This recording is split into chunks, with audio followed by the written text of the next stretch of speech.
नमस्कार, मैं हूं आपके साथ अनुष्का और आप देख रहे हैं रीड न्यूज। खगड़िया लोकसभा क्षेत्र के महागठबंधन उम्मीदवार संजय कुशवाहा जी ने जीत के बाद सबसे पहले किस मुद्दे पर काम करेंगे, उन्होंने खगड़िया से जनता को स्पष्ट किया। सबसे पहले चुनावी मुद्दा क्या रहेगा आपका जीतने के बाद जमीनी स्तर पर? कौन सा आपका चैनल है? Red news. Red news.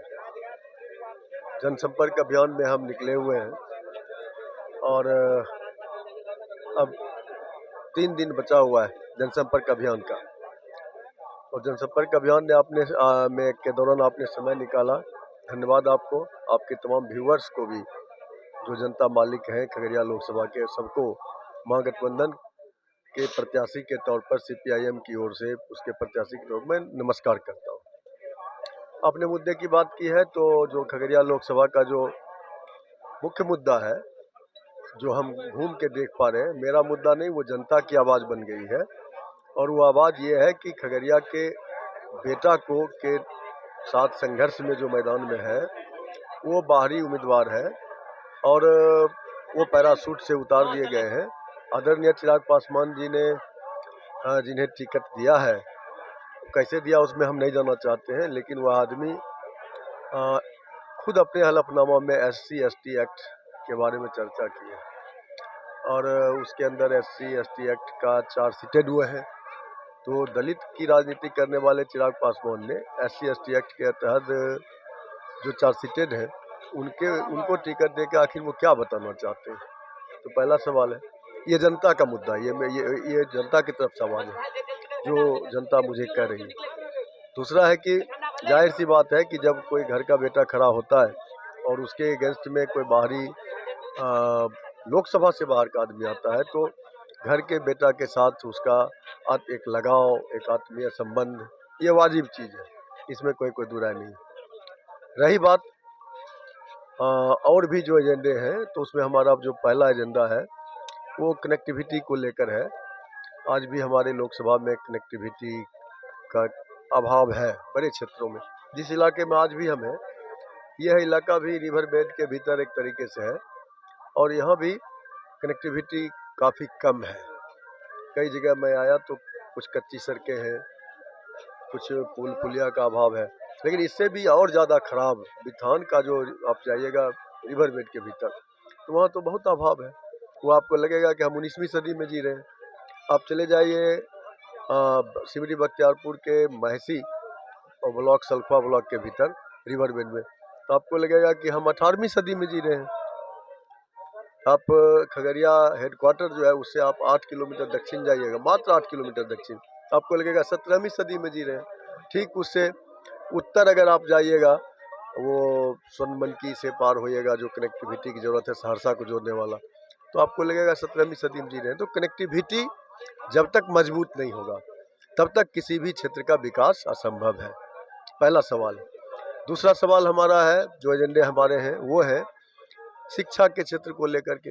अब मेडिकल कॉलेज खगड़िया लोकसभा में एक मेडिकल कॉलेज खोलने की बात सरकार ने किया, जो लगातार मांग किया जा रहा है खगड़िया के लोगों को द्वारा कि मेडिकल कॉलेज होना चाहिए खगड़िया में। मैं वही बोल रहा हूँ, तो वो सरकार के फाइल का धूल फेंक रहा है। तो वो हमारे एजेंडे में है। जनता का जो आशीर्वाद है, तो हम जब सदन के अंदर जाएंगे तो उसके मेडिकल कॉलेज खोलने में क्या दिक्कतें हैं, उस दिक्कत को हम दूर करेंगे। आप चले आइए हाई स्कूल, तमाम उसको जो है सो सरकार ने उत्क्रमित कर 10+2 कर दिया। अब देखिए ना, उसमें इंफ्रास्ट्रक्चर है, बिल्डिंग है, शिक्षक है क्या? तेजस्वी जी ने पिछले 17 महीने में 5 लाख लोगों को रोजगार दिया, युवाओं को रोजगार दिया। जब सरकार से हटे नीतीश जी, तो उन्होंने क्या कहा? उन्होंने कहा कि ये मैं कर रहा था, मैं आगे भी करूँगा। सही है, वो वैकेंसी निकाले, लेकिन पेपर लीक हुआ। पेपर लीक एनडीए के अंदर ही क्यों होता है? 3 वैकेंसी दिया तेजस्वी जी ने, लेकिन एक भी पेपर लीक हुआ नहीं। और क्यों हुआ एनडीए के अंदर पेपर लीक और फिर वो गटर में चले गए? उत्तर प्रदेश सरकार जो बुलडोजर बाबा है, उनके यहाँ लीक होता है, मध्य प्रदेश में लीक होता है, हिमाचल में लीक होता है। क्या है भाई?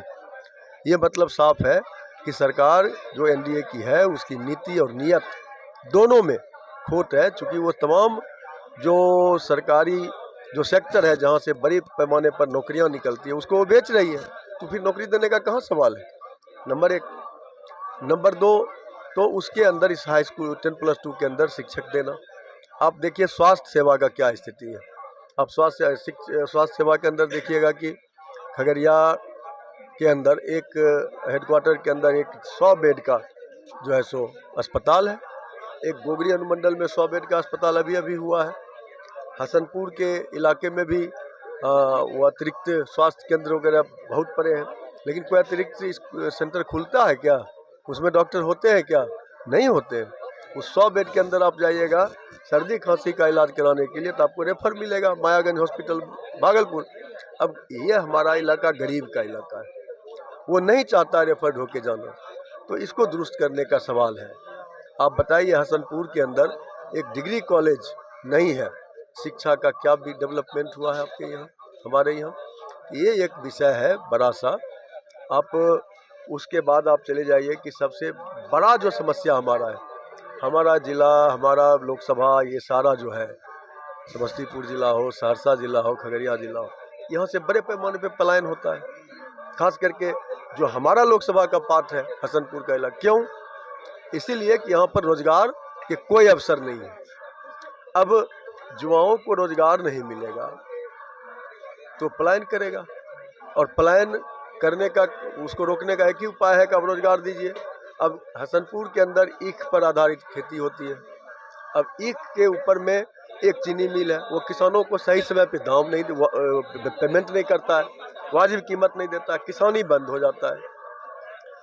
आप हसनपुर से लेकर सिमरी बख्तियारपुर तक जाइए, एशिया महादेश में सबसे ज़्यादा मक्का पैदा हम करते हैं। अब उसके ऊपर में आप स्टार्च फैक्ट्री लगाइए।